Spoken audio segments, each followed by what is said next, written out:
روشن شد مثل انار تر خورده در دست پاییز، از پشت چشمات یک دریاچه آرام میری تو. من باز بیقرار تو شدم، بگو کجا پنهان کنم این همه آتش را، بگو کجا ببرم این دل بی پناه را.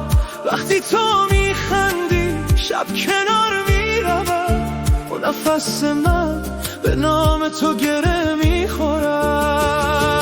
تو فقط تو دل من را بردی، تو فقط تو نام من را خواندی. بیا بمان بیا بمان در آغوش این ترانه، تو فقط تو تا آخر شب.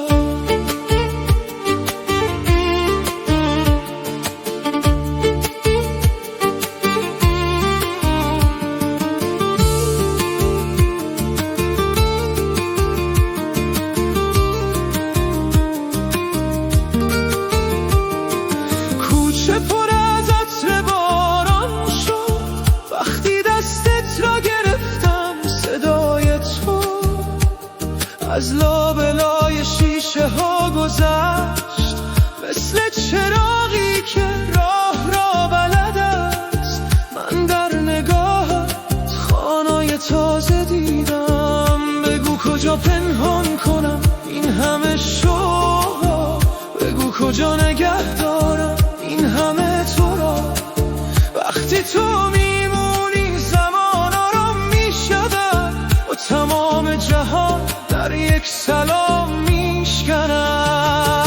تو فقط تو دل من را بردی، تو فقط تو نام من را خواندی. بیا بمان بیا بمان در آغوش این ترانه، تو فقط تو تا آخر شب.